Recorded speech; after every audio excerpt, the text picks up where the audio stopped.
Hey, hey, hey, what is going on, folks?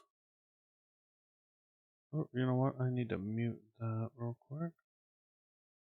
Okay. We're going to be working on this fun piece today.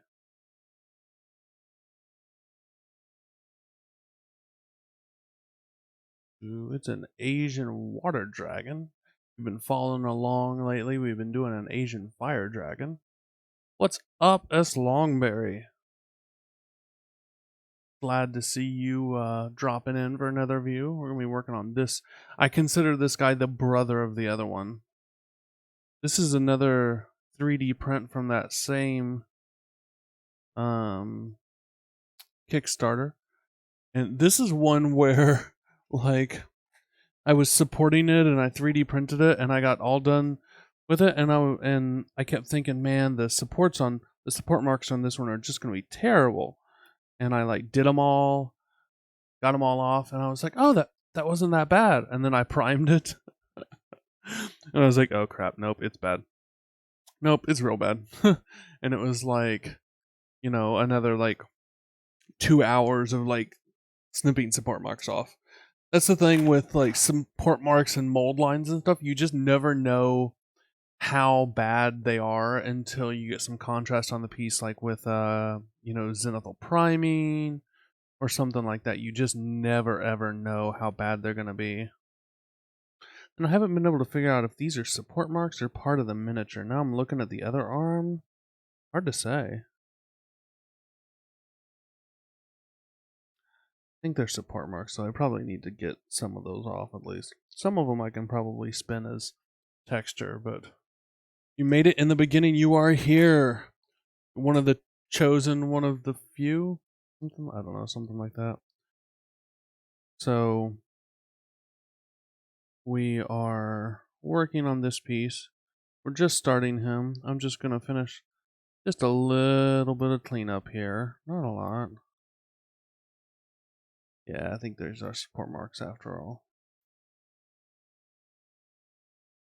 So just going to clean these off, touch it up with just a little bit of primer then. And then we'll be off to the races to paint this guy. Thank you for the follow.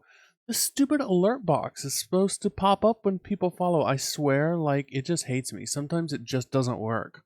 Like, I don't understand why. Like, it does it just to screw with me.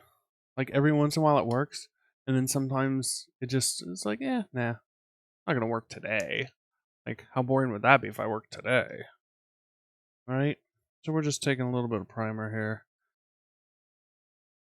I keep some bottle caps around handy just for stuff like that. I don't want to mess with it on my wet palette or whatnot. And then just take a brush.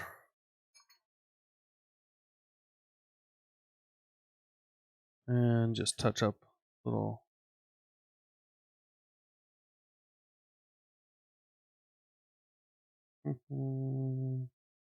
That stuff will dry pretty quick here. We can make sure we didn't do anything else. What kind of models is everybody else painting? What's everybody else messing with these days? Anything fun, exciting? Jody K. Jody K? Do I know a? I think I know a Jody. I don't know if his last name is K. So I think we're gonna be doing like aquamarine colors here, right? So, um, turquoises, stuff like that. I think we're gonna move up into the turquoise realm with some jade. We'll probably start out jade and then move into that. Reaper Brass Bull. Nice. I think I know that one. We will probably go up into a pale yellow for some highlights. I like highlighting this with yellow. It looks good. It just pops. Out a bunch of figures for ReaperCon classes. Oh, fun.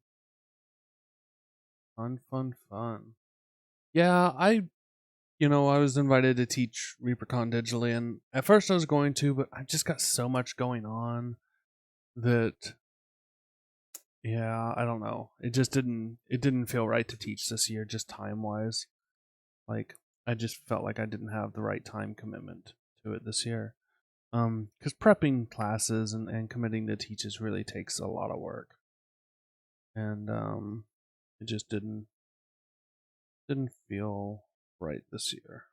So next year, I'm just touching up a few places I notice. Of course, there's another stupid support mark I missed. Always gonna find more. We just don't want any in critical places, right? So that when we go to take pictures or whatnot, like, and there's a support mark. So, just gonna touch it up with a little primer. We're getting pretty close to ready to do some stuff. Next year should be awesome. Yeah, assuming there's some sort of COVID crap by next year. It better be. That's all I gotta say. Prepped a bunch of figures for ReaperCon. Yep, none. I've been looking around to see if any hobby store had War Machine models, but 40k eclipses everything. Yeah, so I don't know where you're at, the Fitzinos, but here the store actually has a bunch of War Machine. It was super popular for a while here, so they have a lot. But recently they moved it all from out in the front and put up a sign basically that says we have it in the back if you want it, because I guess it wasn't selling well. So, which kind of sucks. Like, I think the War Machine models are reasonably cool models. I don't think they're like junk models. The game always looked pretty fun. Like, I thought the idea of the game was pretty cool. So we're gonna be doing that. I think we're gonna do kind of the same thing we did as the underbelly on the other one. I think it'll actually contrast pretty well, which is like this up to like this. So this will be the belly. I think we're gonna have to take him off the stand to do any belly work though.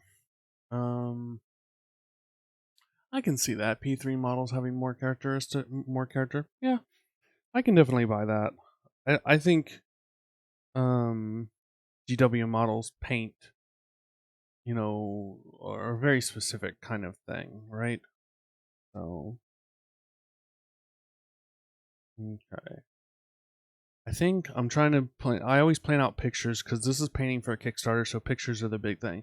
So this is definitely a shot right here. So we want to make sure that everything looks beautiful right here. I think this is going to be a shot. So this is definitely a shot. And then I don't know. That just looks like a boring. I don't like that. Maybe like this. I don't know. The other one we got to think about.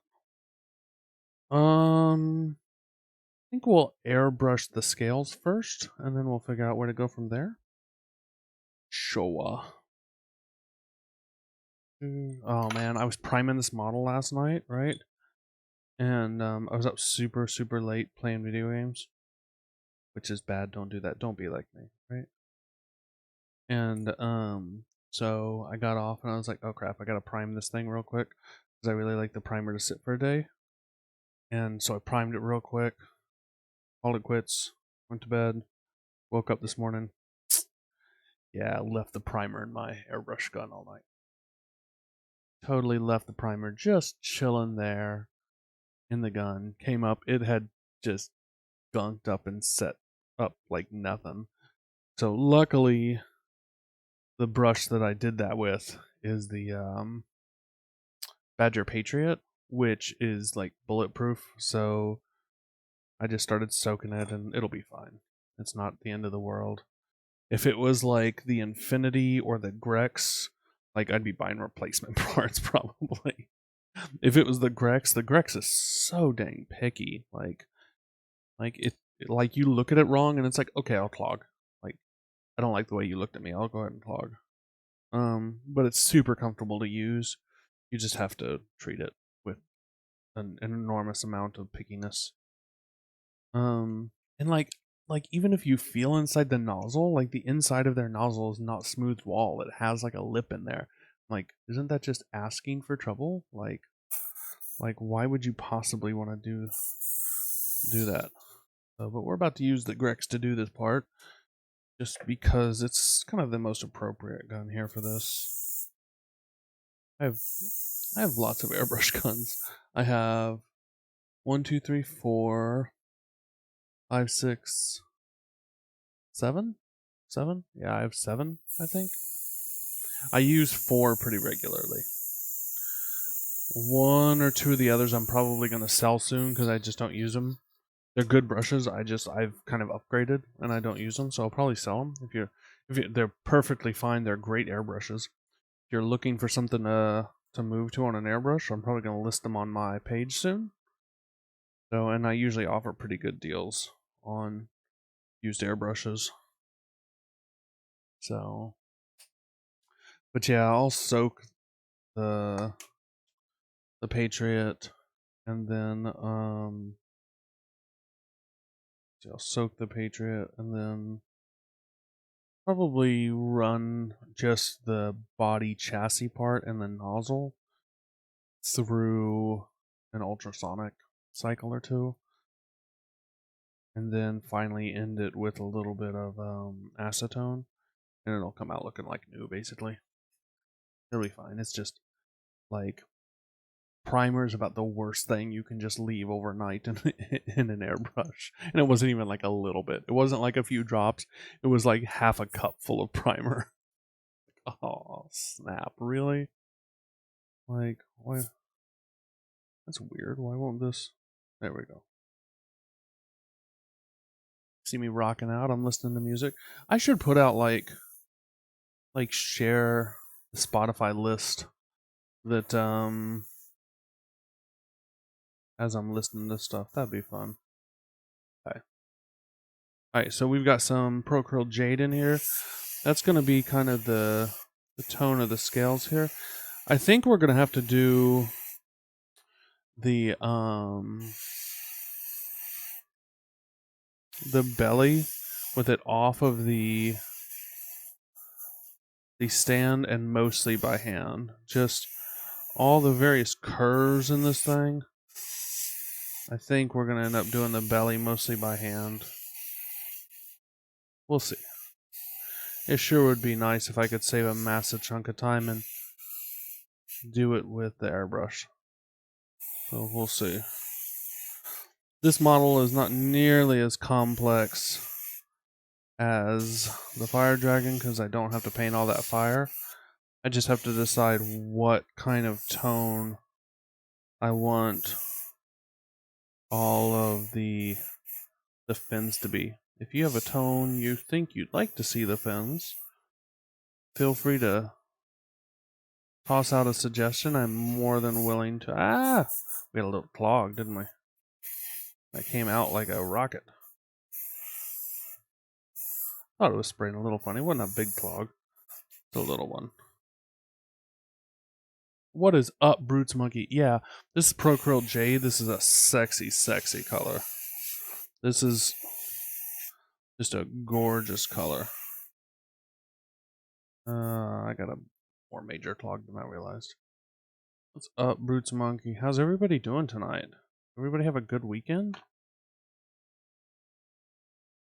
There we go. That's clear. I'm dropping stuff, folks. I just dropped part of my airbrush. It's not really a critical part, but like I still want to know where the heck it went. That's weird. Like it had to go somewhere, people. Alright, I'll find it later. It's a very non-critical piece. Okay, weird. Okay, so let's keep doing this.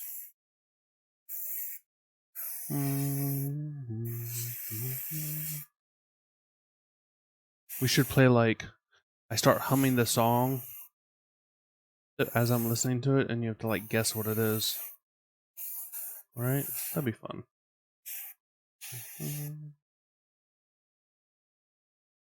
Yeah, the Jade. Oh yeah. So The Monument Pro Grills, a lot of them are back in stock, if not all of them. Make sure you use a code. There's a discount code, 10% off, I think. 10, 5, 10, 5, 5%. I don't know. Let me see. Let me look. Um,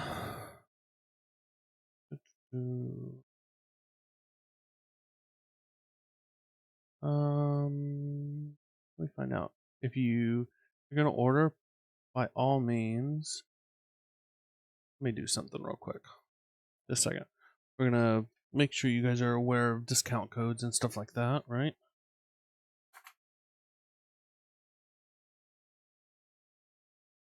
It's 5% off. And 1 second, guys. We're just gonna add something in here, right?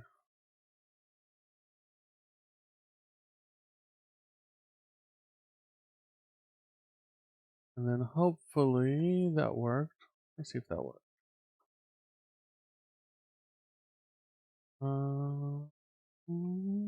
Does this work? Totally use it. Awesome.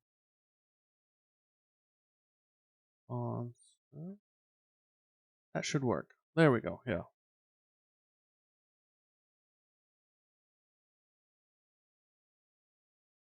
Make sure you check out Game Envy too. They have a lot of great stuff besides just brushes, or besides just the hobby holder. They have some nice brushes. If you like a thinner brush, a thinner body brush, they have a real great brush there.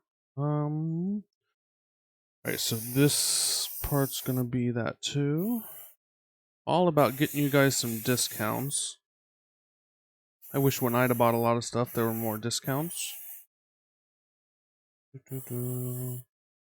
guess we're gonna do the body in this kind of jadish too, right? Or the head, right? I was looking at thanks. Alright, we got one arm, two arms, one leg, two legs. Alright. Oh, we just need to kinda hit that. Yeah, absolutely. There we go. The stupid Streamlabs you set timers for these messages and they just like randomly decide to work or not. Like they're supposed to be going pretty much the whole time to like remind people of like giveaways and discount codes and all sorts of stuff like that. And like half the time they're just like, I'm good. Thanks. Like I don't really want to work today.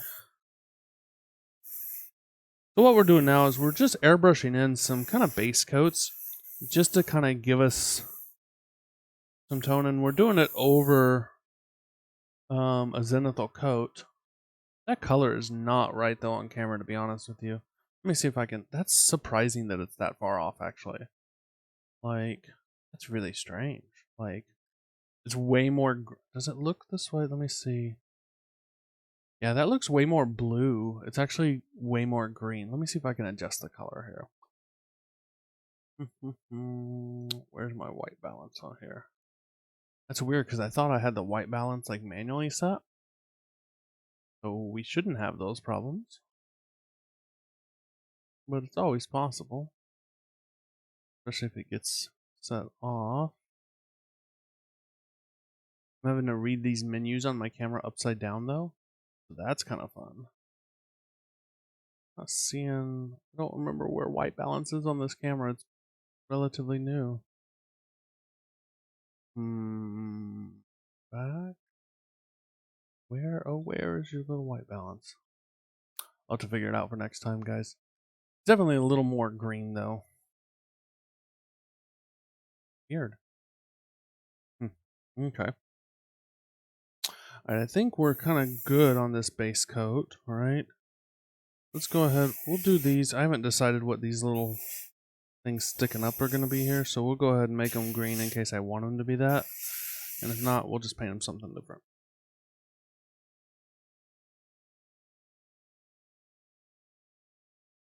So I'm listening to a song. What's the song on right now? It's Andy Grammer. And it has like one of the greatest lines ever. This is All Time Low by Andy Grammer, and it's like, that's why I'm alone and masturbate. Like, it just cracks me up every time I hear the song. Like, I swear to God, like, every time I hear it, I'm like, yeah. All right. What do we got? What do we got? All right. Let's throw some turquoise in now. Oh, not that color. So we're gonna rinse out our jade. I wonder what turquoise is gonna show up now as. I thought I had my colors set pretty good, actually. I'm a little surprised it's off. Although greens are often difficult to show up on camera. I don't know why, but they just don't show up as well.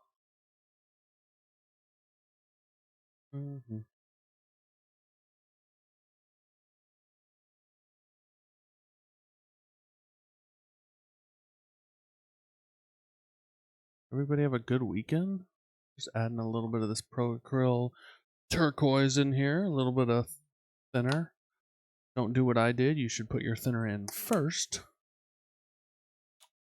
And then we take a nice little handy dandy brush. And we're going to mix it up.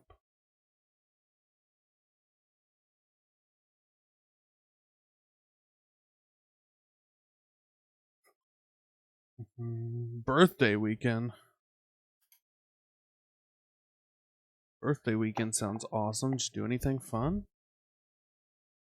And if the answer is no, lie and say you did. Right?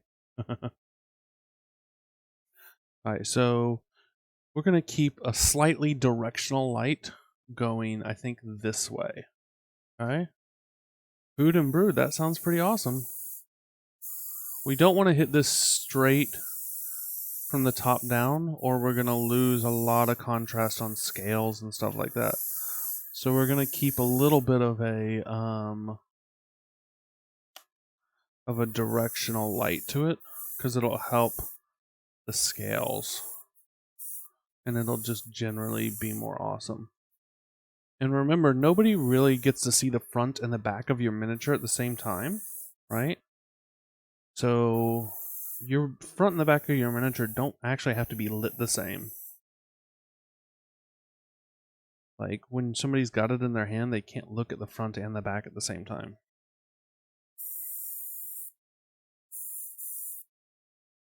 Okay.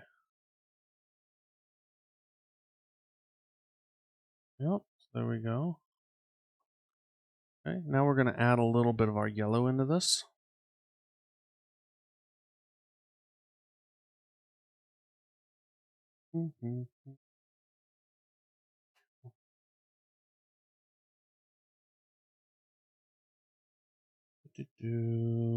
What kind of food was it? Was your birthday? We're gonna add some of this. I really like highlighting turquoise with yellow. I think it becomes way more visually interesting.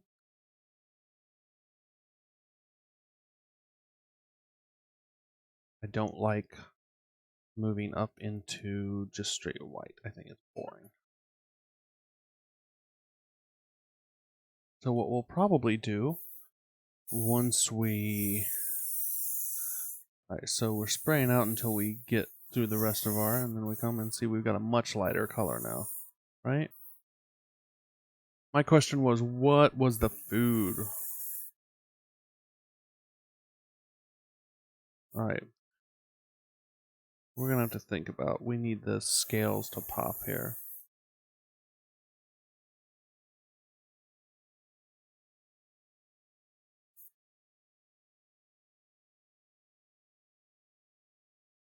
Try to keep a little directionality. You have a special birthday food? Is there something you only eat on your birthday or you eat more often on your birthday? Lots of people have a food that they consider a birthday food. I grew up and mine was chicken parmesan with fettuccine alfredo. That's what my mom always made for my birthday. And except when I was really young, it was fried chicken. She would always make fried chicken on when I was really young. Okay.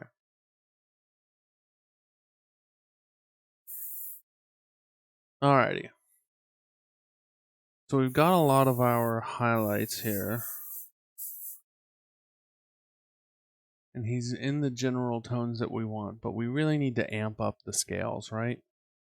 So what we're going to do is we're going to dry brush them first, and then we're going to throw a wash and let it settle in all the scales. right? And then we'll figure out what to do after that. I keep wanting to put it in this cup, and this is not my wastewater cup.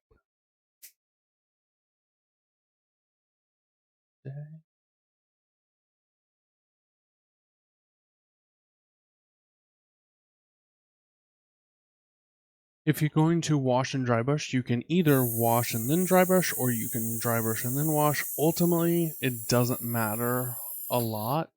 It just changes the look very kind of slightly, the order that you do it, but it doesn't ultimately you're going to end up with about the same contrast.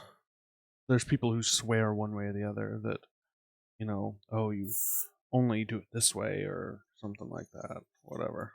Anybody who ever tells you with painting that you only ever do something one way, like, has no idea what they're talking about.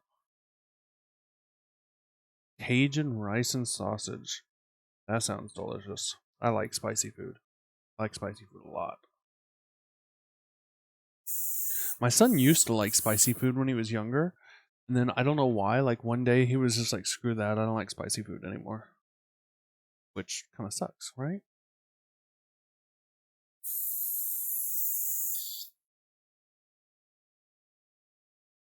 We're going to wash on these scales because there's a lot of them, and I don't really want to use a bunch of different techniques. Wash really only makes sense for things where there's a lot of texture to it, right? If you have something where there's almost no texture, it makes no sense to wash it. If it's really smooth, like, you should do something else. Purple is the name of the game on the wash here, for sure. Maybe purple with just a hint of blue. Kids have pizza, tacos, and spaghetti. That sounds right. I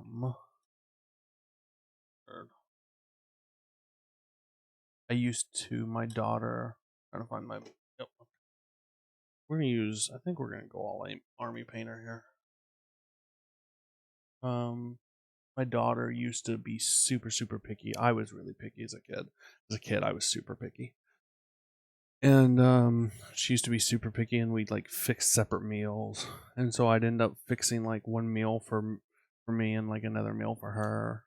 And one day I was like, screw that, I ain't doing that anymore. And I was like, you eat what we eat or you don't eat.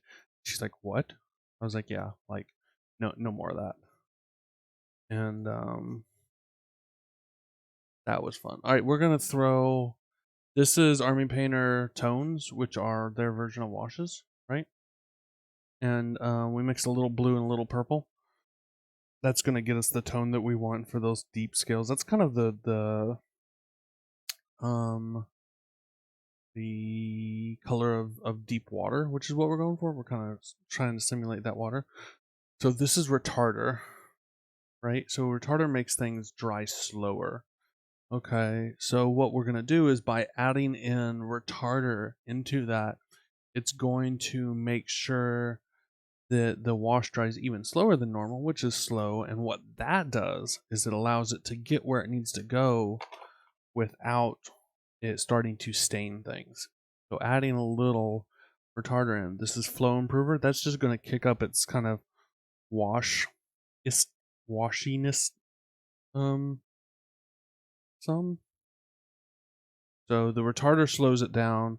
What's the word? Flow aid will slow it down a little bit more as well. But the main thing that the flow aid's going to do is it's going to make sure that it flows more only in the crevices, right? And we're just going to thin it down just a little bit. I like it just a little thinner. Oh, a little bit much, but that's okay. Need to get like a dropper bottle with water instead of only. Yeah, that's the color. That's kind of the color I want. Oddly enough, that color shows up perfect on camera. Actually, this color right here is actually, now it's showing up a lot closer. This is pretty close to the right color. That jade as our undercoat was not showing up worth jack, but this is pretty close. All right, so we're just going to put this everywhere. We don't really want to get it a bunch of places that we don't have to, but if it touches other things, we don't want to freak out too much. And because of the increased flow aid and the retarder, it's just really going to settle in those cracks real nicely. I think I said we were going to dry brush first though. And apparently I'm not. I'm washing first. That's okay.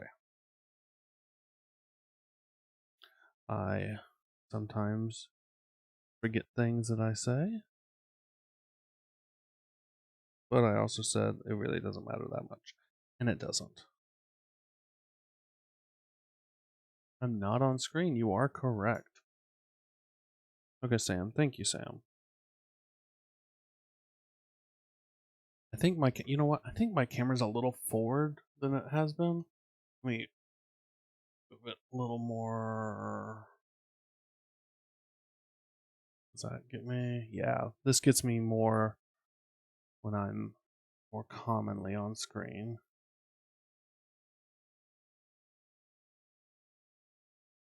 Right, let me see. That's what I was missing before. I couldn't figure out why the camera felt so off. It was just slightly off in the angle. There we go.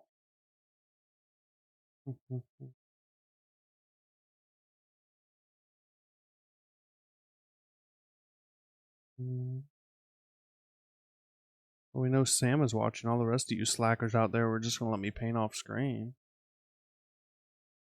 Totally joking. So we're doing this. We're just all about building up layers of tones. So the work we did with all the airbrushing, you know, we're gonna lose a lot of the subtleness of it, but we're getting back. Scott's like, yeah, I was gonna say something. Yeah, sure. We're gonna lose some of the subtleties of the airbrush things, but a good paint job is all about um having layers of color and everything to where things have a lot of variation in the end, where it doesn't look like you just kind of step through and follow a process. You know that there's a lot of variation to it, and so by airbrushing and then using some washes and ultimately some dry brushes next and stuff like that, we're going to create just a whole lot of contrast and variation in these scales. Yeah, you guys are jumping on the Me Too wagon now, huh? I get it, sure. You're going to let me suffer. I'd have gone back and checked out the video afterwards and been like, painting like half the time off camera. I see how it is. No worries. I got you. If I had any sense at all, I probably would have base coated the belly before I did this, but I don't know. That means I would have had to been a little bit more careful with all this, because if it got on the belly, it would have ruined the belly. So, I don't know what to see, but now I got to be really careful with the belly. But you don't see the belly on this model nearly as much as you do on the other one. On the other one, the belly was pretty prominent. Guys, I am totally messing with you. Like, I don't care if you said anything or not. The stream's for you guys.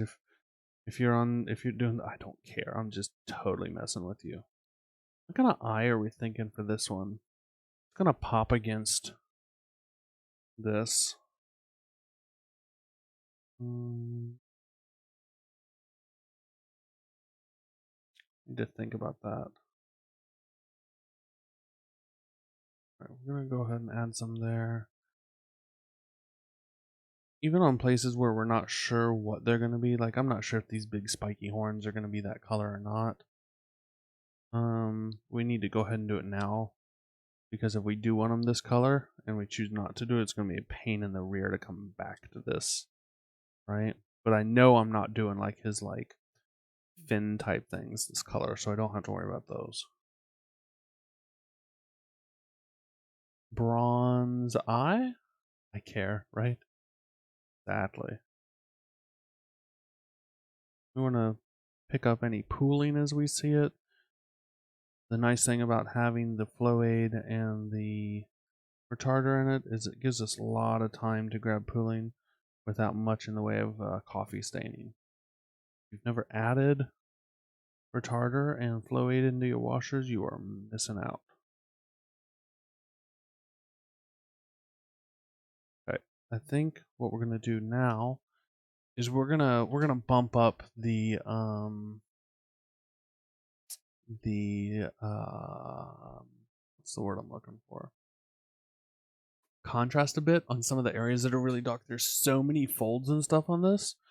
We're gonna take some black wash right now while the other wash is still pretty wet. Just putting a little bit of this is just soft body black wash, and we're gonna work it into some of the areas that are definitely gonna be darker. And since we're doing this while this is still wet, it's gonna blend in a lot better, right? And then as we highlight and stuff, it's gonna even be more so. And what we can do is even on areas where we don't necessarily want straight black, we can create kind of a mix a little bit with the two washes. Because like under here is definitely gonna be a little darker, right?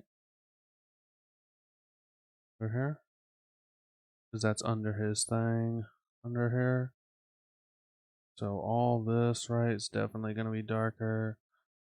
Under here. We're just creating layers here.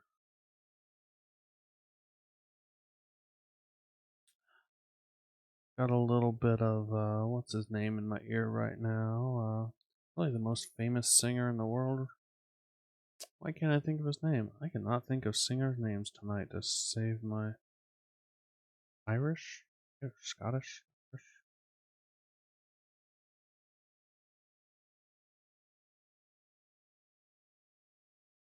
Contrasting color is the way to go. And I'm probably going to do alligator again because, you know, I feel like this is the brother of the one, so it makes sense for him to kind of have an eye in the same style. Like I feel like it would be more strange if the eye was in a different one, right? But we're definitely adding some around his eyes because we want to create some contrast. So we're going to make it a little darker around his eyes.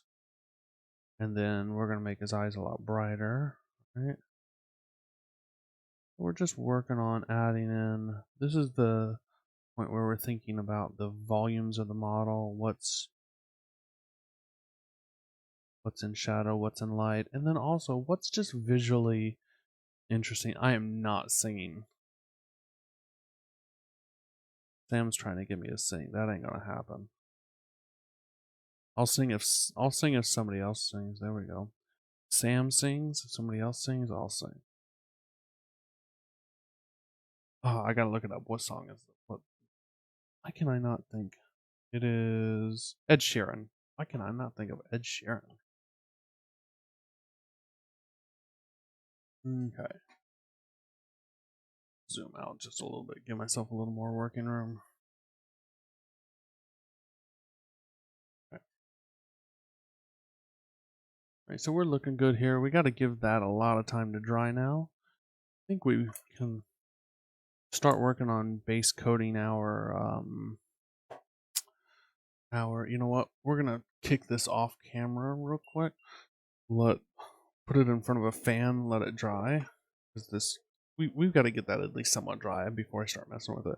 Does anybody have any models that they want to show off? Feel free to drop a link.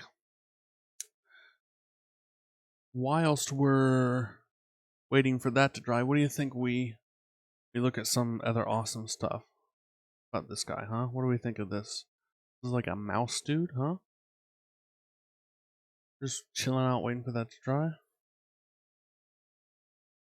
think he's gonna go on this base. Got him blue tacked on there. This is from a guy called Duncan Shadow Luca. He does some neat stuff.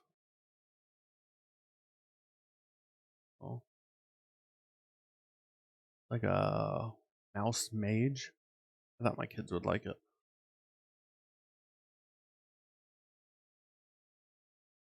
So, yep. I'm just gonna give that wash just a moment to dry. We'll be doing this guy at some point. I'm gonna figure out when. I got other commissions out the wazoo. We're gonna be painting this guy sometime real soon. Just a pretty sweet elf archer. To answer somebody's question, no, I'm not gonna put a bowstring on. Like, I don't know. I've never seen a bowstring done well, and I don't know of any way to do it that somebody else hasn't already tried. So I will not be attempting it. So, but he's a pretty cool looking figure. There's already a lot of elf rangers, but I think he's one of the better ones in this scale at least. We're gonna be doing, oh, you know what I got? So we'll be doing Hellboy here. He's on the dock at some point. Let me show a figure we just got in. Where did that go? It's in another room. At some point, I'm going to be gluing together. All I'm doing is gluing it. Somebody else painted it. This guy, he's a spider, right? And he said he paid somebody to paint the fig, but they refused to glue it. So he's paying me to glue it. So if you're on, I'm not making fun of you. I just think it's funny that somebody refused to glue the model together. That just cracks me up. So he's got like 8 legs, right? So, Elf Ranger is printed from RNE Studio. RNE Studio has some amazing sculpts. I would love to paint more of their stuff. Several of the figs I've done on stream lately have been RNE Studio. I think we're good to go over here now. We're close enough to it that I think we can at least start. There's a few places here that look a little wet.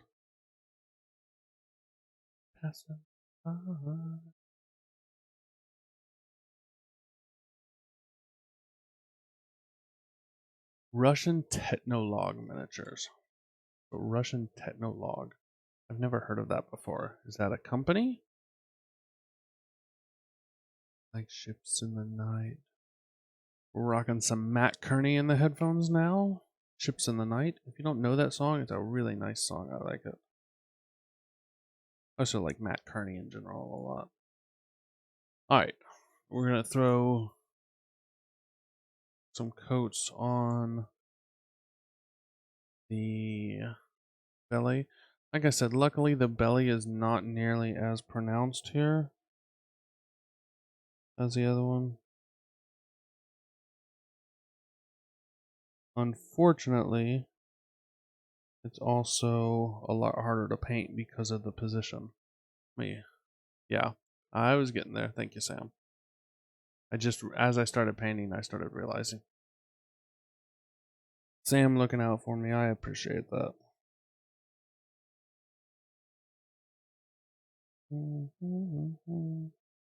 Just you and me, find a light in the night. Only thing I hate about washes, just absolutely hate, is that they leave the model very satin often, and yeah, not a fan of that. One thing this model doesn't have that I appreciated on the other one, the scales on the other one had a ridge between the scales and the belly, and it made a really definable thing for me to paint against. And there's no such thing here. And it's just making it a little less easy to paint fast. Not a huge problem, it's just very minor annoyance.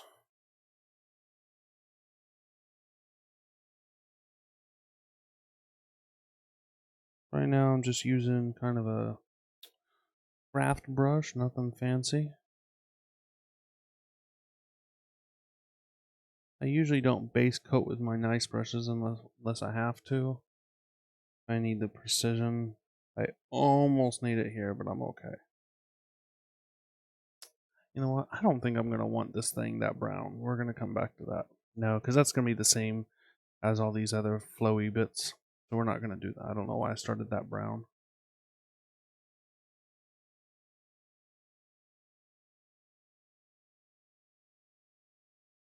Once I get the base coat on, we should be able to use the airbrush to do some of the shading here. I almost always have music on while I'm painting. Putting music on stream is hard because they're cracking down on like copyrighted music on streams, right? Non-copyrighted music tends to kind of suck. There's some good stuff, but not a lot. And then there are certain sites and stuff you can go to where they're like, we'll feed you a stream of non-copyrighted stuff. I did that on my YouTube channel a little bit. Those suckers fed me a copyrighted song, even though it was supposed to be a non-copyrighted stream. That got me a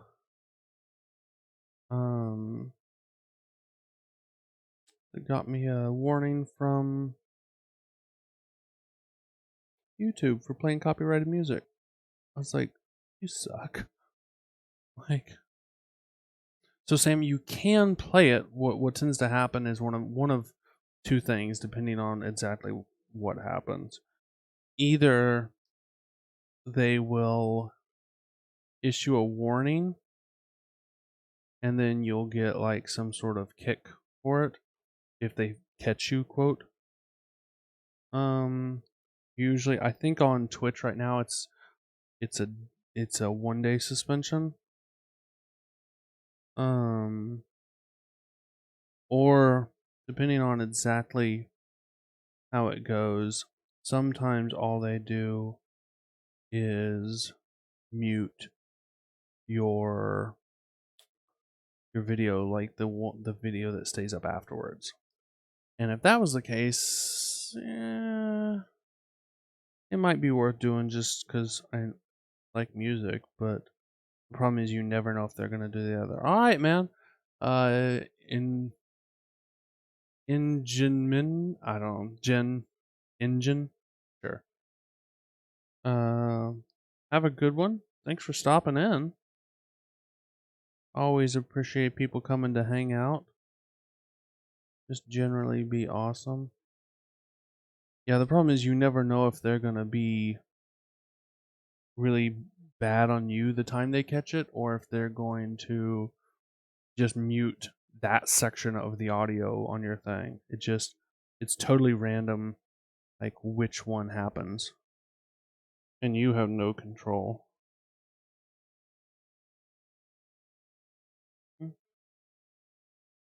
Alright, let me trace the belly, find out if we're missing any places.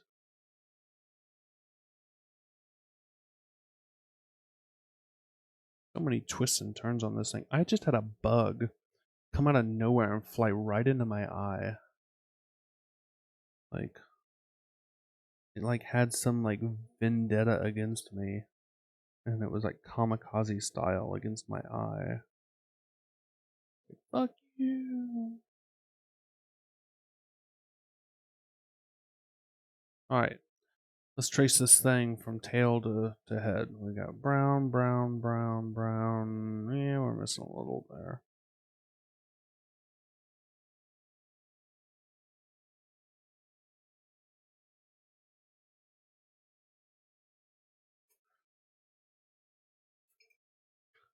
Alright. How are we looking so far? Are we liking it? I think we're looking fine so far. It's nothing fancy so far.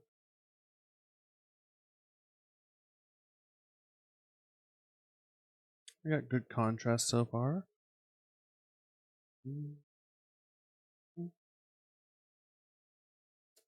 Like I said, luckily this belly isn't super prominent.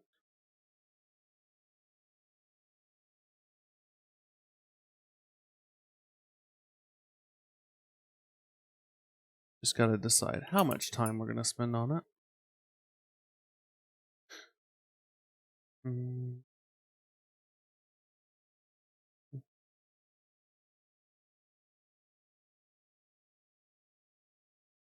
Much appreciated, Sam. Sam being nice and vocal tonight. Much appreciated. I'm thinking can't decide on what kind of thing this should be. Could be like a real creamy off-white, maybe? Like a really, really light blue white. I think maybe I'll go that route. The only pink would contrast really well. It might be a little too overpowering though, because there's so much of it. Like a few pops of pink would go great. I'm just afraid, like visually, it would compete a lot with the blue. A few pops of pink would be good, but because pink is about as opposite from where we want to get right now. So here to here. So pink would be about here, right? So, because right now we're here. I mean, we could definitely go really pastel, but if we're gonna go really pastel, we might as well just for it not to compete. It would have to be so pastel that it would basically be white. I feel like I saved some pictures of water dragons that I liked. I'm waiting for the brown to dry here, anyways, and then we're gonna hit the brown with a little bit of airbrush, I think.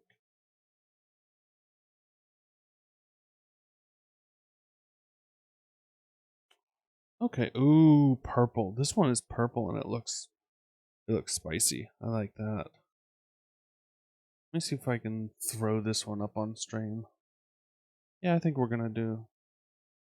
Yeah, we'll do it like that. All right, S. Longberry, you have a great night. I'm gonna throw this up on stream, and I'll show you what I think the direction we're gonna go.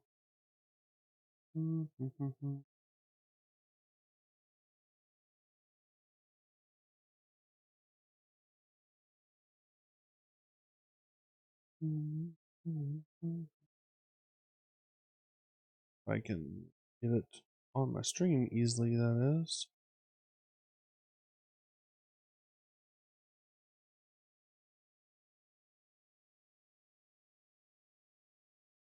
Come on. Be nice here. Here we go.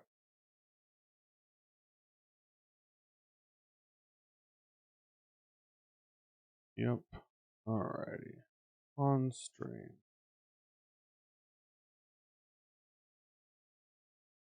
What do we think of like that? Because we're already in kind of that realm for the um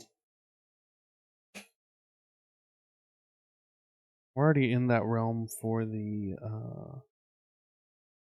scales, and we're gonna be in that same realm for the the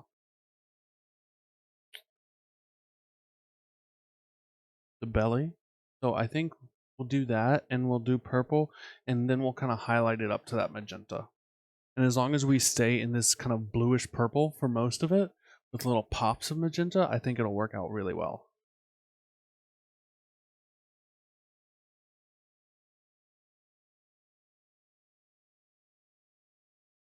Just touching up my brown as I go back over it, noticing places that need just a little bit of love.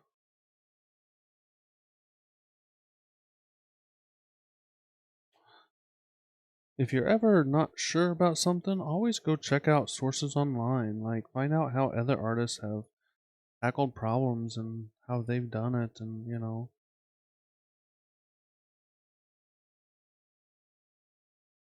Alright. we're going to attempt now to use the airbrush to do more work on the belly, because if I have to do it by brush, it's going to take a lot longer on the belly because it's really smooth, right? And we really, really don't want to do that. So we're going to put some of the brown and some of the golden yellow, and we're going to try to highlight the belly a little bit.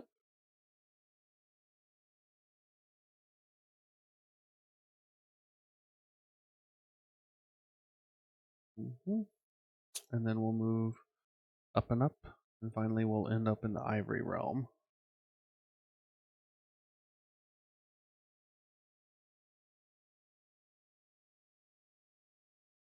We need this to be fairly thin right now, because if it's fairly thin and we kind of get out of bounds with it, it's not going to be that drastic, because we haven't done the scales all the way up. We've still got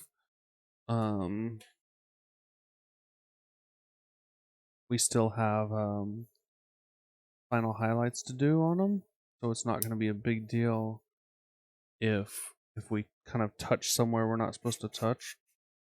But if we were really really opaque with our paint and we hit somewhere, it'd be like the end of the world. Alright, so I'm just doing little bursts. That way I can be really controlling with it. I'm just going to slowly work up. A lot of this is under anyways, and we're not hardly going to see it. I'm going to have to bump it up just a little bit more.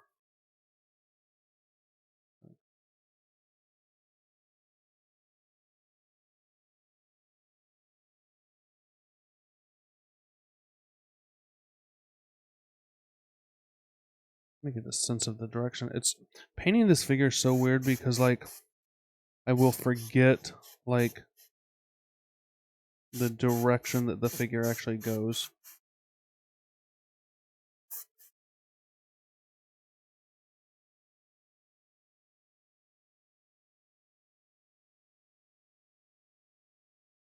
Like what's up and what's down kind of thing.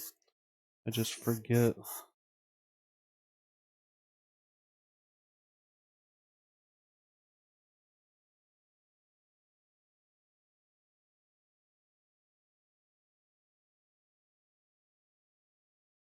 You have a good weekend, Sam? Don't think it's a weekend there anymore, but was it a good one overall?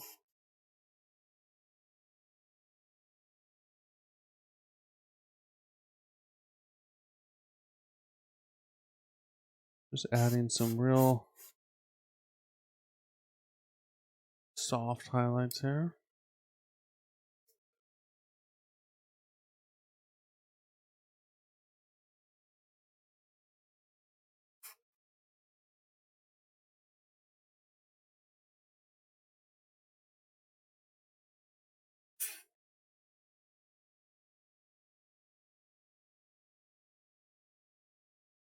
And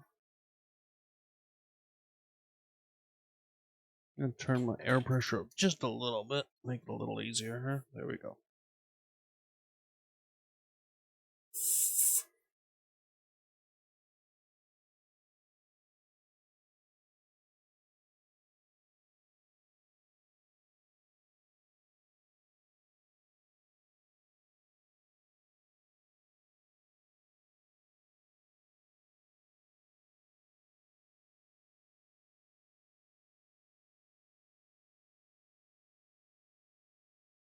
A lot of time gaming. That sounds fun.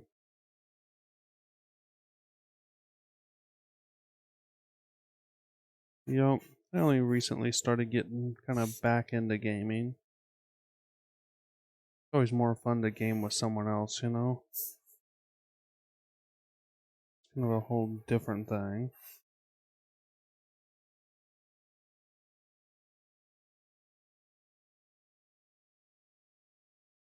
One of the reasons that we can get away with kind of airbrushing on this model without a lot of blocking things off is because there's so much open space that it's not hitting a lot of stuff. The stuff that it is hitting is largely those other fins. We're going to add some ivory in this, work it up a little brighter. We're going to have to be a lot more careful with it.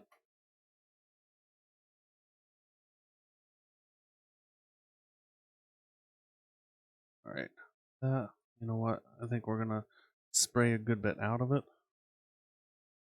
And then add some more, because that did not brighten it up as much as we wanted. Alright, now we're going to add some of this. Yeah, there we go. I'm getting kind of a golden ivory, golden yellow ivory mix here. And yep, so it comes out nice and bright. And then we're just going to do little tiny sprays here.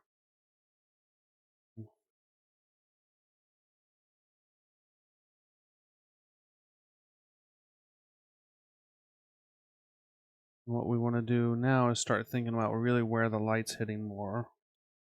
Try to make sure we're coming in at the right angle, which is kind of hard on this figure at this point. Not impossible. Like I said, since we haven't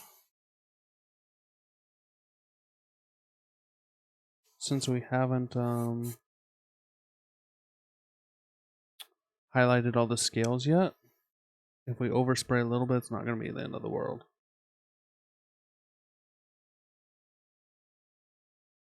Alright, we got these scales that show. These down here are going to show. Alright, so that looks fine. That looks fine. Okay.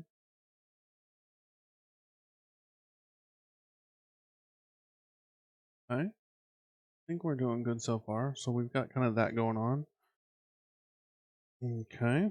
Now what we're going to do is we're going to come in and we're going to add a little bit of texture, and we're going to start dry brushing a lot of stuff at this point. And then after this, pretty much all we got is the fate. Oh, jeez. Did I get... Oh, jeez. I got that all over that model. Ah!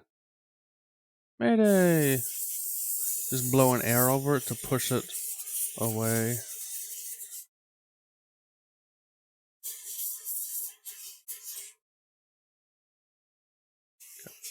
Super diluted water, so it's not really going to do anything. Huh? We're done with the airbrush now for a while.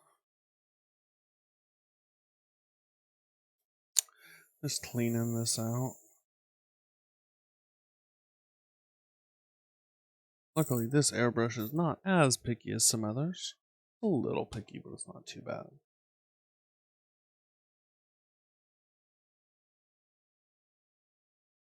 There are people out there that will tell you that backflushing your airbrush, which is where you pinch off and it comes back in there, will ruin your airbrush.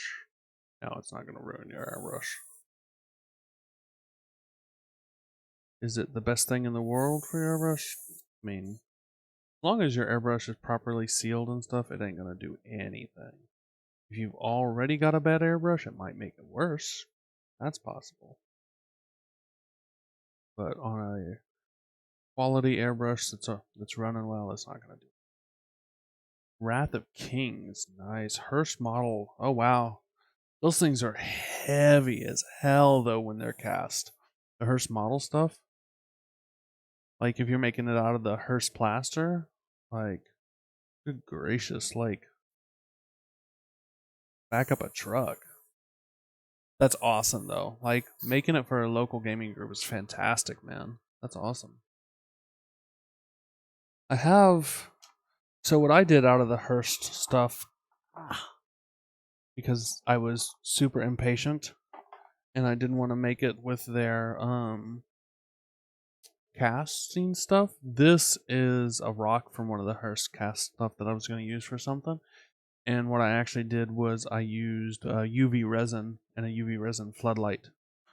And I cast stuff in the Hearst molds instantly with this stuff. So, and then, yeah, that way it just, I mean, it literally was ready in 10 seconds, 20 seconds, something like that. So, that's an option. You've got UV resin. This is what I used. Depends on how big you're making it, stuff like that. If you're making huge pieces, like that'd be a really expensive way to go. But I was in a rush and I realized I read the Hearst mold thing and it was like ready in 24 hours. And I was like, I have two. Like, I don't think 24 hours is going to happen because I got like two. So, yeah. All right, we're going to take some of our straight ivory at this point. Straight ivory's on the wet palette. And we're going to take some of our Rosemary & Co. smush brushes. And we're going to just add some texture to these scales, right?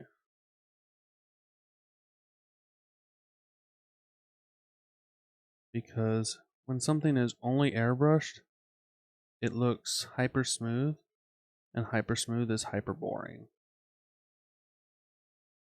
Like, yeah. So we're just adding some texture here. These smush brushes are great for it. So are the Rosemary & Co. Or so are the makeup brushes. I like these just a little bit better, basically. We're just, it's fairly subtle. It's not, yeah, it does. Well, what I was shown is UV resin, so it'll set up instantly with a like a UV spotlight.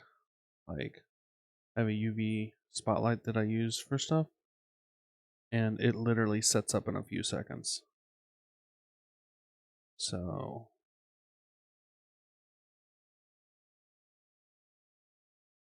all right, we're just adding texture here.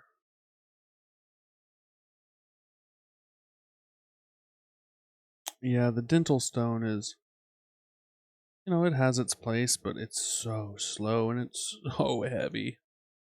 And it's so fragile too. Like that's my problem with it. Like it holds good detail and it's relatively cheap for what it is and it casts really well. But like everything else kind of sucks about it though, as far as a medium for doing that. All right. So we're just going to add a little bit more in a few key places, and then we're going to call the belly done. The belly is really not the focus on this one. The belly was kind of a focus in some parts of the other one, though. So we just want to make sure this one has a few key places where when you see the belly, look at it. So this, and then we're going to bring in just a touch of the bright ivory and hit just a few places with that. How long have we been streaming? An hour and 10. We're trucking along. The goal was for this mini to get done either today or tomorrow.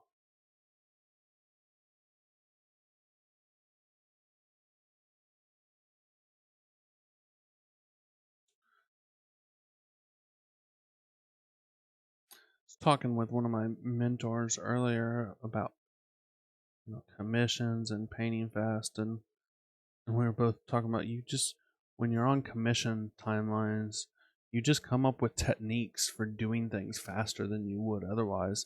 And then when you go to paint, either competition pieces or other things, it's like you learn how to do things so much faster that doing everything suddenly becomes a little bit faster. Alright. Cheap. I'm cheap too, I understand. I'm cheap about certain things. I'm gonna put it that way. I wouldn't classify myself in general as cheap. I'm just cheap about certain things. Alright. At this point, we're probably best off go ahead and dry brushing the scales. All of our wash is most definitely set. How's it looking? Are we liking it? I'm liking it so far. I think it's looking sexy face. So what we're gonna do is we're gonna start off with this turquoise, and we're gonna re-dry brush the turquoise because we've lost a little bit of that.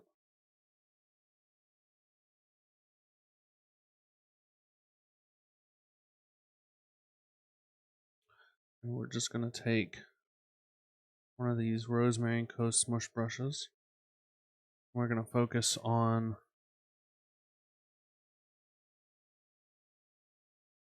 just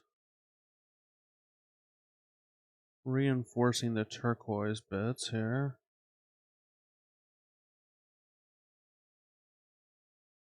And then what we'll do after that is we'll just start moving up the range. This is where we really don't want to hit the belly if we can avoid it. We just need to make sure we're starting to bump up the contrast on the scales. The scales really, the fire was kind of the main thing on this other one. The scales are really the main thing here. Like the scales need to be like super punchy, right? That's why we went really dark. And now we're bringing it back.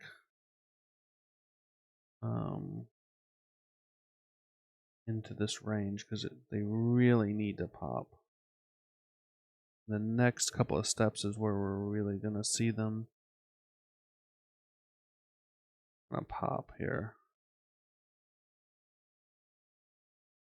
These arms and stuff are the same tone, so we want to keep them kind of the same. We'll come back in probably and hit them. Oh man, I forgot to do that arm and wash. Okay, I still have some. Whew, that would have been bad. I would have never matched that. Is that the only thing I forgot? 1, 2, 3. Yeah. Okay. The advantage of keeping your wash in a little container as opposed to on the wet palette is it would have long run away on the wet palette. I had it in a little Coke bottle cap. Ooh, that would have been bad, folks. Like, ooh. I just got to remember now when that wash dries that I need to re-highlight that in the same sequence that I'm following. So the turquoise first. And then we're going to add some... I dropped my brush.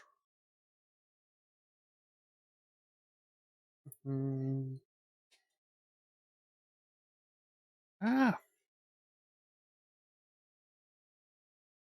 Alright, now we're going to add some of the pale yellow.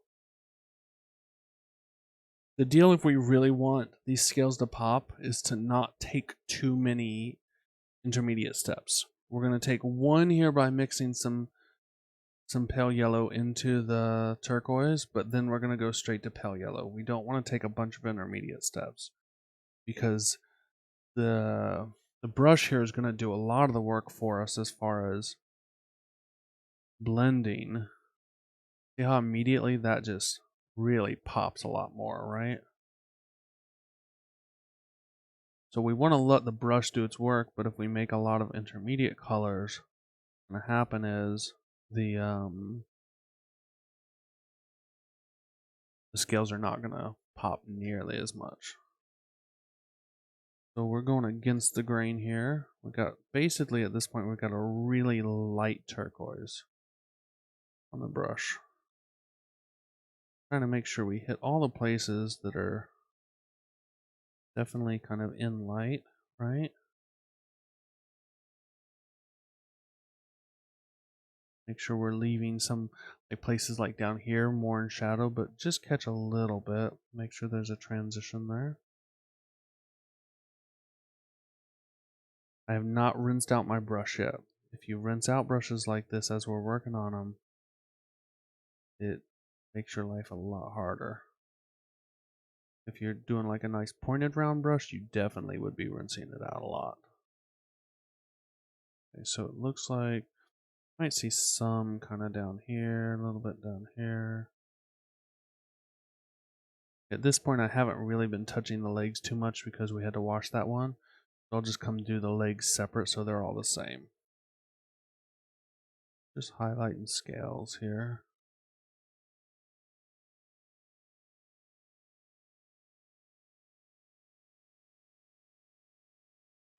Trying to make sure we got them nice and punchy. Like I said, the scales are the main thing here, right? Now we're going to go straight to our golden yellow, our pale yellow, which is pretty bright and should really amp things up. But you know what? I'm going to rinse it. I'm going to do them smaller. I'm going to use the smaller brush because I want a lot of control over exactly where I put this. The smaller brush is not ideal because we used it earlier, so it might still be a little wet, which is not good, but I think it's okay. We can roll with it.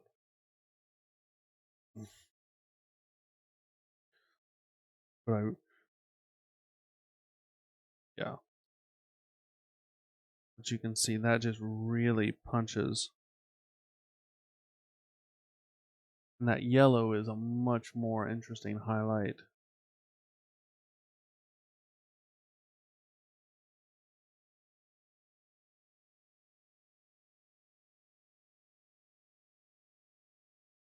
So this is Monument Pro Acryl pale yellow, light yellow, light yellow. And you can see against that turquoise, it just really pops.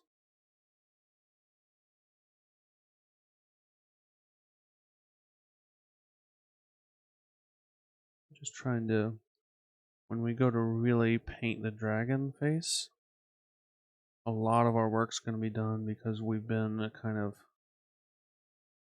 sketching it in some as we do the rest, right?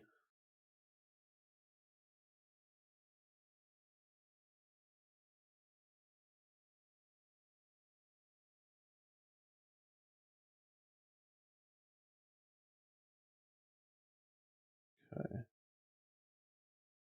The thing here is you don't want this to be even. You don't want the same level of highlight everywhere or it looks real boring. So we've been real careful about where we're putting it. We do want it to kind of fade in and out though, so we want to make sure that it's not just absolutely haphazard, right?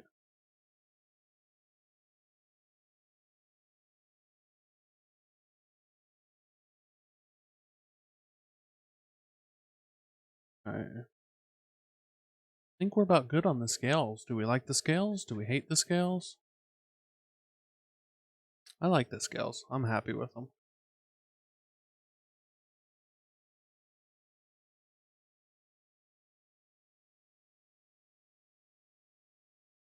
Alright, at this point, I think we're going to clamp it back in here because we're going to start working on the pokey bits. And if we start touching the pokey bits too much, we're going to lose a lot of our stuff. We're going to need to go out just a little bit. What time is it? Okay. We're going to go ahead and start base coating in dark purple all of those bits. Okay. We're going to go with Pro Acryl Dark Purple. Kaboom. And this is where we really don't want to mess around too much with. Like, we really don't want to hit the other things on the model that we've already done at this point. We need... This is probably the first time where we just really need to be careful. If you've noticed, a lot of what we've done so far has not been a lot of precision work. It's been a lot of everything. We're now at the point, though, where I care about the paint job that I already have down, and I don't want to. You know what? I don't like.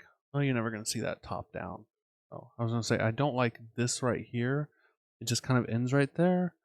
Let me fix that real quick. That's just gonna bug me because it just a little too stark.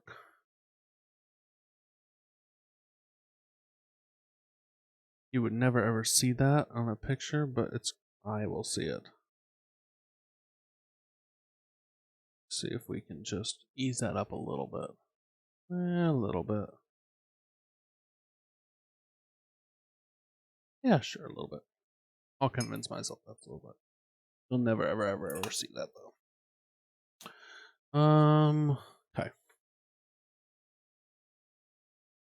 I'm gonna add just a little bit of flow aid into my purple because it'll just help it go on just a little bit smoother.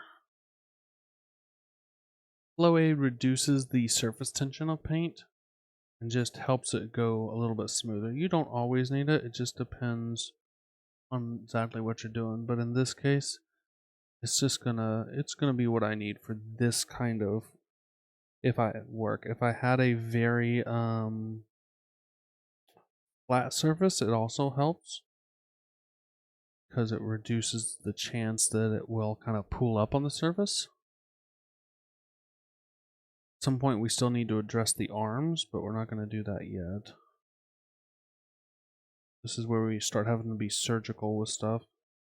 The only problem with these Asian dragons is like you end up with all these like nooks and crannies because they twist and bend and turn.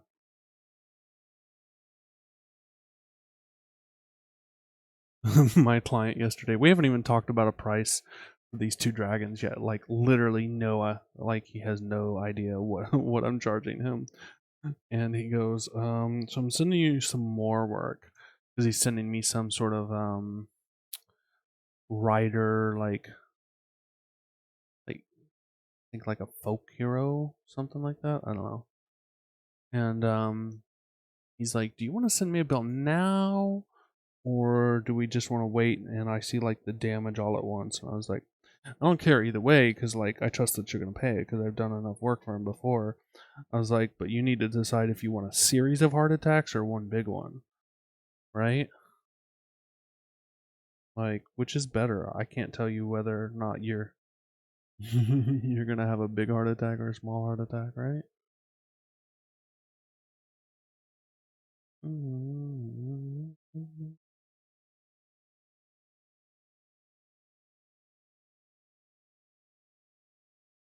Paint's just going down so nice and smooth.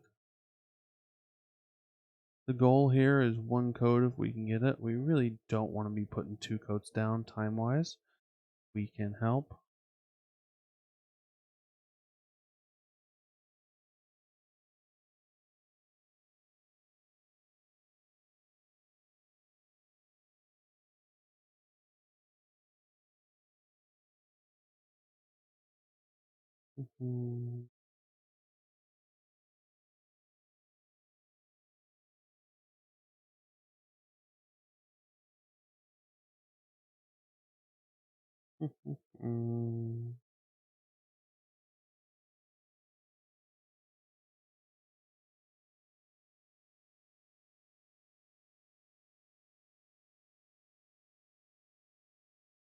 I'm using fairly thick paint here. Every once in a while, guys, it gets a little too thin.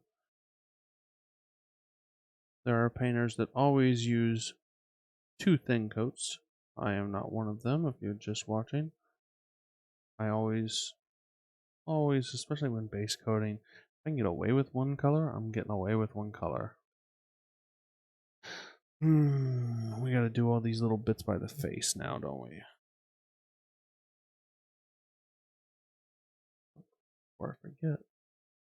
On a model like this, one problem that you have is there's so much to it that it's often easy to forget certain things.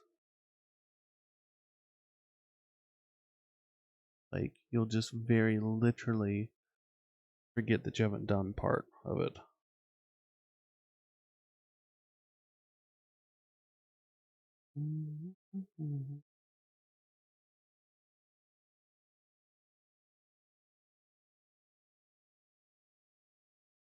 I think these scales are these fins rather are really gonna pop because we're gonna highlight them up to a magenta. I think they're just really gonna pop because magenta is definitely the right direction to go. So this is a pinky color. We just got to make sure that we control the amount of it.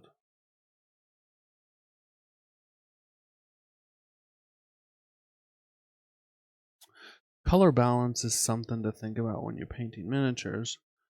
If you've got a really kind of a main color, which in this case we have this big turquoise, right? What we don't want to do is introduce another color that's also very saturated and have it in equal proportions. We want to make sure that any other colors that we introduce are definitely not the same proportions.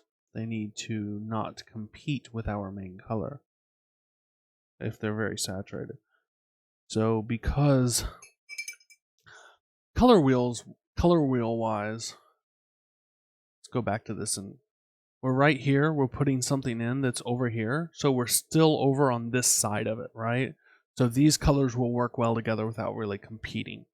But when we start moving over here, when we start moving too far in the opposite direction, we've got to make sure we don't compete. Okay? Those colors on that other side are great in small quantities.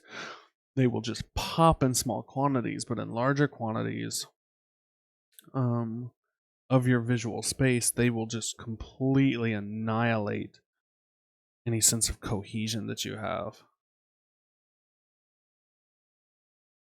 We got to make sure we do not annihilate cohesion. This is like the same point that I got to on the other one where I'm like painting white for ages. It's weird. Most mini painters have a lot of patience and they're like, I'll paint a mini for days. I am not that way.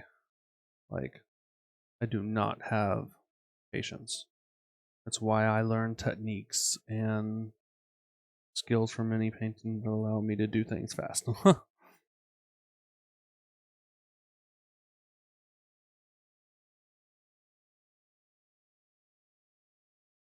I am not James Wapple fast though. That dude is like next level fast. James Wapple, you'll be watching James, and he'll be working on a piece, and you'll be like, "Oh, that's cool," and then like you go to the bathroom, and you come back, and you're like, "Holy hell, it's done!" Like I was gone for 5 minutes. Where where did what happened? It's like Top Gun, and he's like, he went this way, I went this way, and Hollywood's going, where'd he go? And I'm like, where'd who go? That's like James in his painting. Like you look away and you're like, what just happened? I had to switch to a smaller brush for some of this because I did not want to accidentally nick a few places. Ugh, painting purple for days. Purple at least goes on better than white. White just sucks. In a very non-racist way. Ugh, okay. I think as soon as we base coat the purple, we're probably going to call it a night on this guy. I think we're going to call that purple too.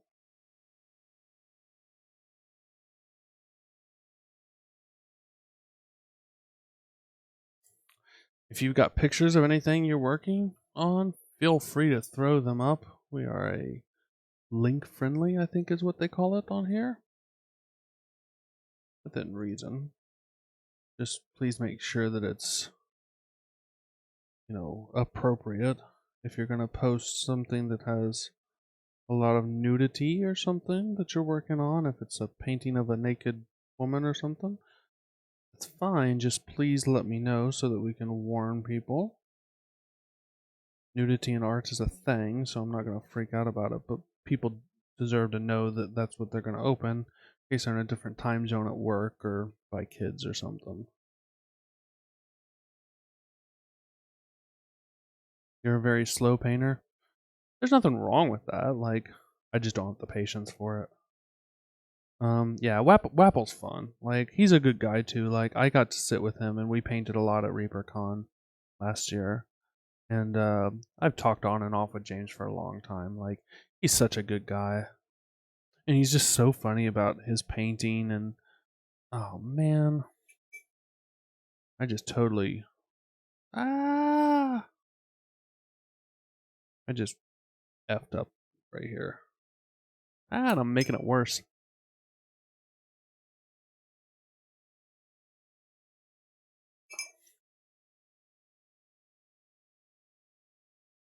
Alright. That'll be fixed enough for now. We'll let it dry and then we'll check out what the damage is.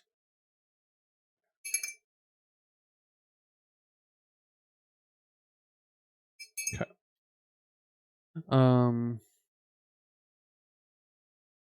Like everybody's like, I'm slow. You know what? All you gotta do is not be slow. um, it sounds simple, but I mean, I say it like that, but I don't know. As you kind of get better at painting, all you gotta kind of do is figure out that most of the stuff you paint, people aren't inspecting that closely. So Aaron Lovejoy and I were talking right before um, this stream, and he calls it mind control. Like, you gotta give your people something to care about on your piece, and then if you do it right, they won't care about anything else. So like, you can spend all your time painting his face and just wickedly kill the face, and then like don't spend that amount of time on the shoes. Like, on his shoes get like a base coat and a highlight, and that's it. Um, Sergio Calvo was the same way. Like, he's like, and now here's how we paint ears. Just kidding. We don't paint ears. We give them a base coat and maybe hit it with the airbrush, and that's it. Because nobody cares about ears, and I'm the same way. I like never spend any significant amount of time on the ears. Like, never once has anybody ever been like, "Oh my gosh, but your ears are not expertly painted." That's because like the rest of the face is good. So you just have to learn what your viewer really cares about. So Calvo, are you on his Patreon? Let's see. Don't spend it. Yeah, Aaron. Aaron cracks me up. he's like I really need to come visit, and I was like, yeah, I know, because he doesn't live that far from me. And I was like, yeah, you should come teach classes. And he's like, screw that. He's like, I just want to come paint. Like, I just want to hang out and paint. Like, yeah, I get that, man. Like, with no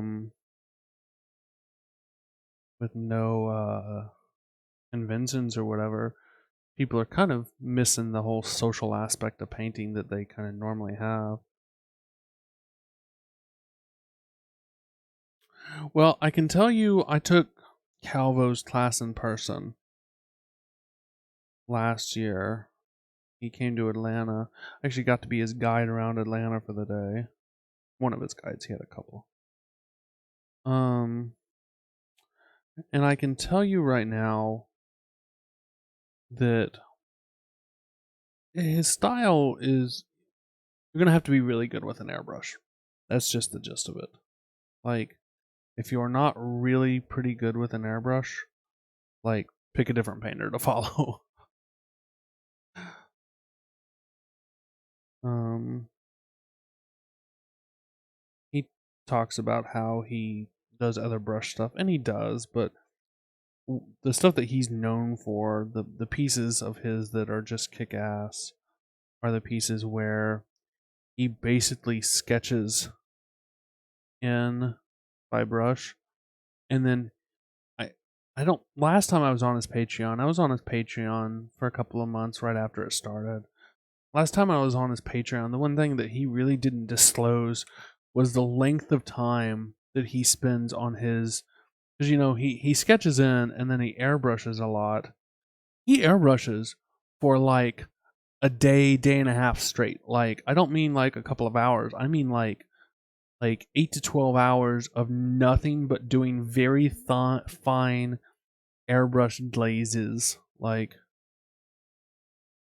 because he goes on, this is so easy, anybody can do this, yada, yada, yada. Anybody can do this if you want to spend literally a day airbrushing, okay? He makes it look on camera like he's doing it super fast. He is not. He's literally taking days to do that.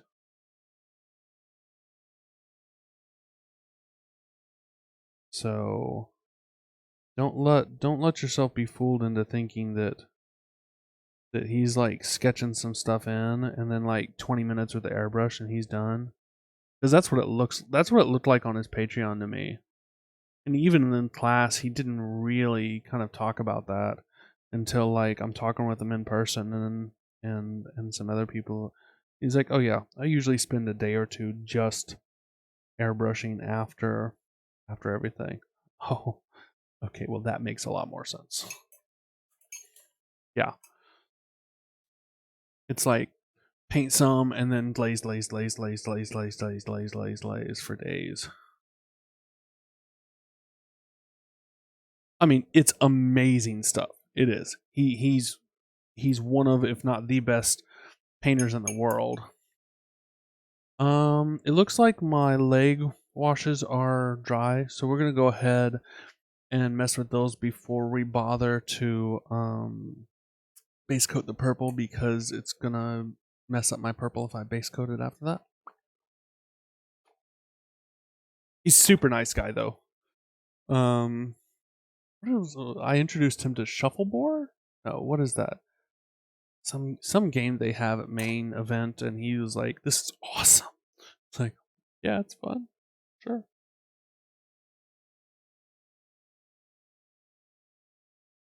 Super nice guy. Super what's the word I'm looking for? Like bright and cheery fellow.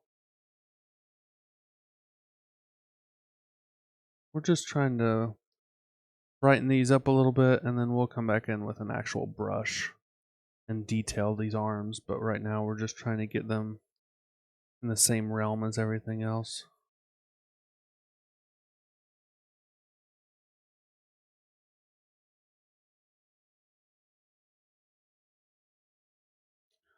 So Aaron's Patreon is Miniature Monthly, right?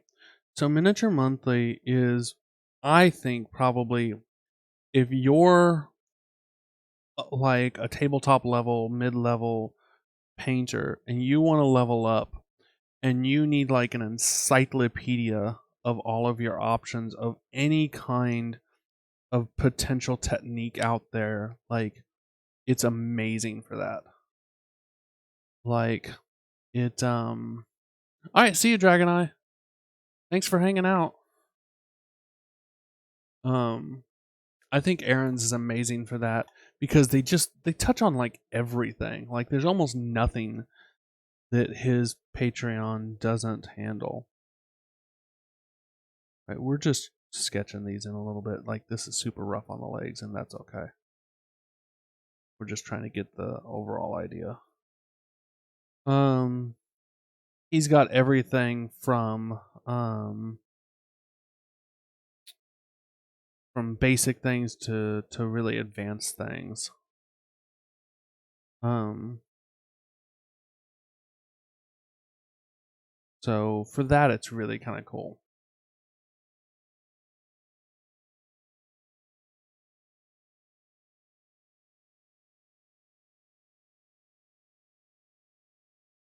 Oh, I'm covered up by that.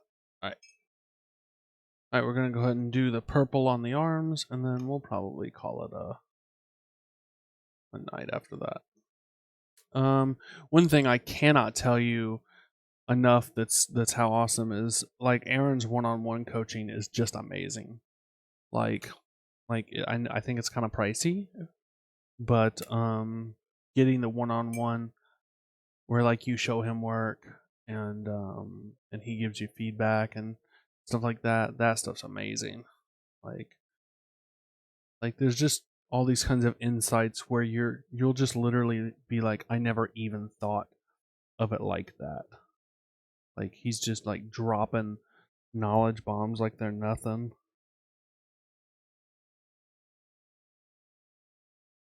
And it's because the guy's been doing this now for,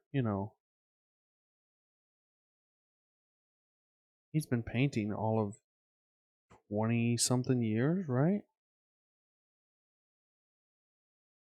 Thank you so much, Super Neil Twitch. I appreciate the follow very, very much. Thank you. Yeah, I mean, Aaron's been painting longer than some painters have been alive, right? Super nice guy. So far, the only thing on this model that I'm not loving is the arms. Like, I think I'm going to have to pay a lot of attention to the arms by brush, like by detail brush, because they're just looking off.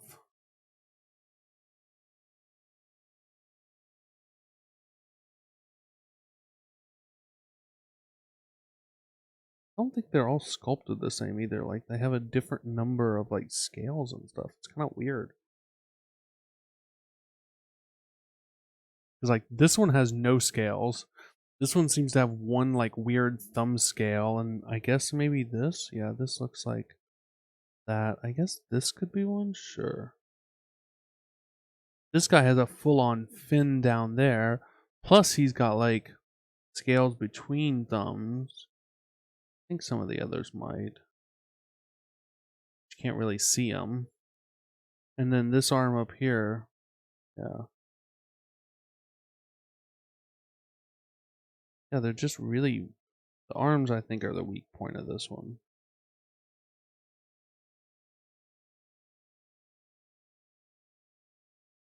Which means they're unfortunately going to require some love to not pull the rest of the model down.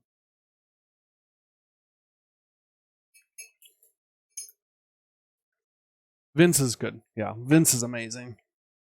So the only thing Vince, like his video quality kind of sucks sometimes. Like there's sometimes it's really hard to tell what he's doing because like it's physically difficult sometimes to see what he's doing.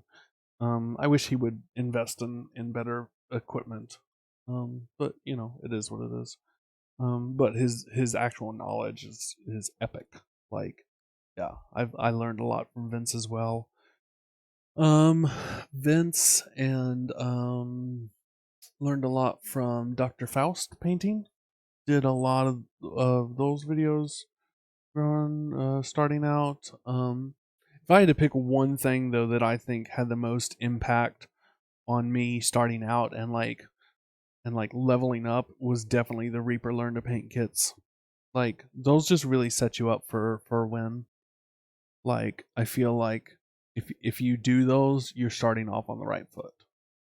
Um, you kind of understand what base coating and dry brushing and washing and layering and how all that works. And Rhonda, the teacher who made those, is just amazing.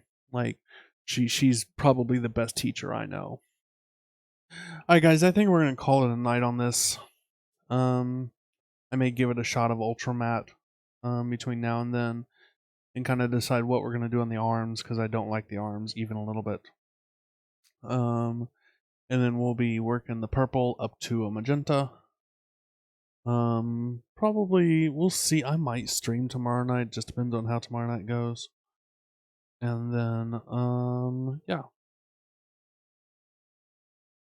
So, but yeah, I gotta make headway. This guy's got to get done pretty shortly. So the Kickstarter for this finishes starts in a couple of beginning of next month, I think. You guys want to see what I'm going to be painting though after this for that Kickstarter? I'll show you a couple. Actually, let me show you a couple of things we're going to be working on here. We've got. Can I get to? A second. All right, so I'm working on several different Kickstarters, right? And one. Let's see. Hold on. So the one with the. Why is that not showing me all that? Really? This is the one where I did like the gunslinger and the orc and stuff like that. So, that one is, man, that's not gonna make it easy for me, is it? That one I'm doing this like super ripped dwarf. Like it's like a dwarf who like that dude definitely did not test clean.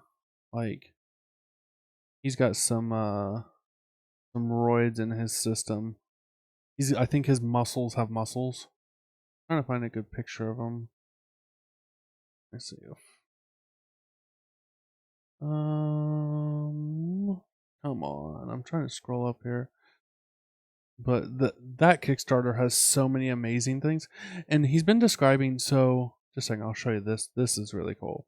So this Kickstarter, it involves a game where it's supposed to be like quick one-on-one kind of stuff, right?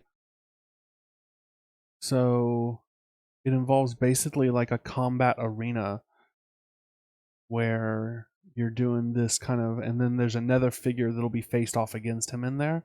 And as part of the game, you like push your opponent backwards or forwards and stuff like that. And you know, if they hit the spikes, they die, kind of thing. Like it's pretty cool. Like I'm actually pretty excited about that. Like all the stuff that I painted for it's been great. All of the working with them, they've actually taken my input on sculpts, which is always fantastic.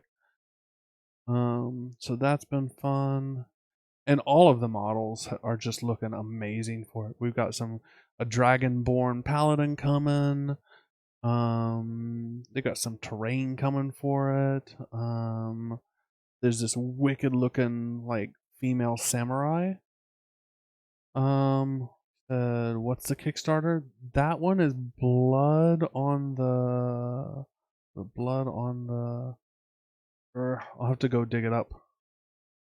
Give me a few minutes. I'll dig that up.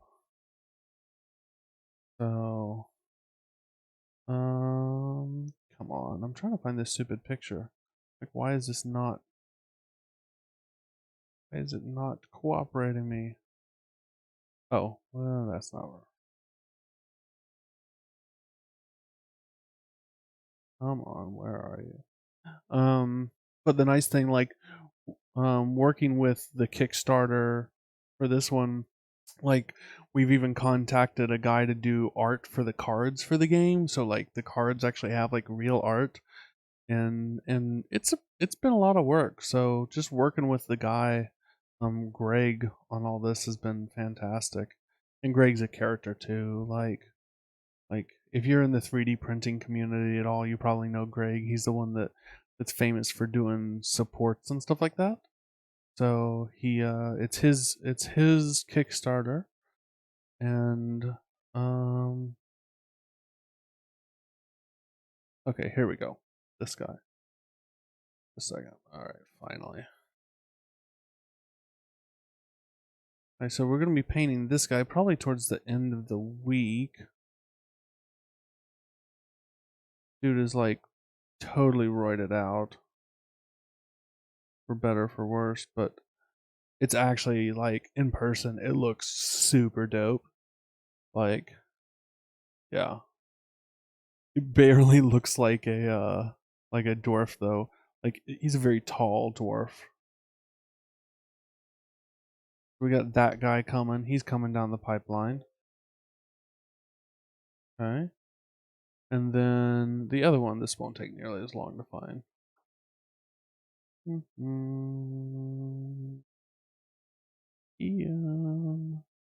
So the next one is for the same guy that I'm doing these dragons for.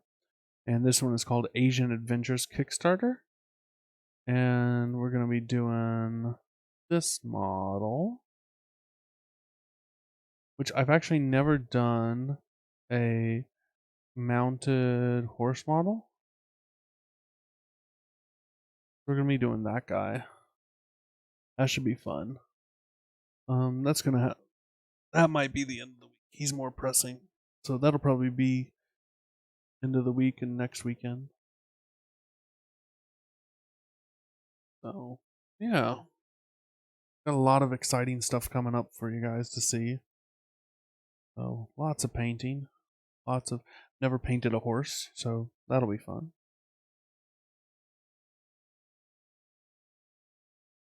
Right? So that's for Asian Adventures.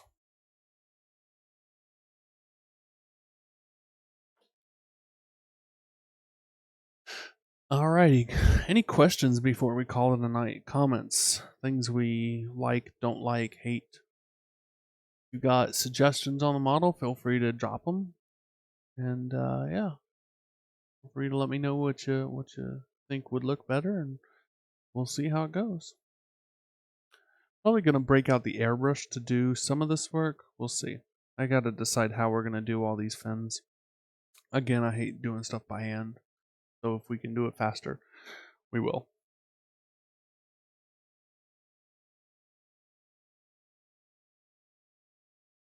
Alrighty.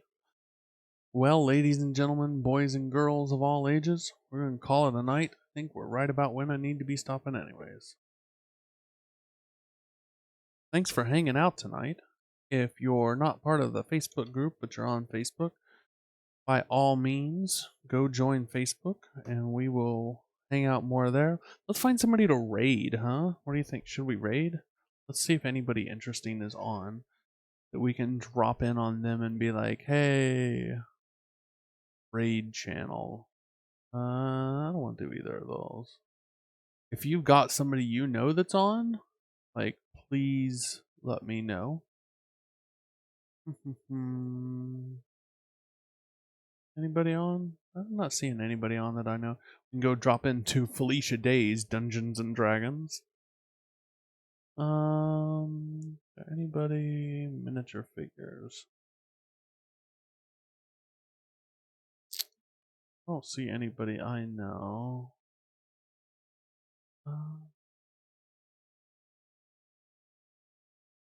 Anybody knows anybody on, speak up and we will do that. But I think we're gonna just call it a night because I don't think I know anybody there. Alrighty, boys and girls, ladies and gentlemen, have a good one.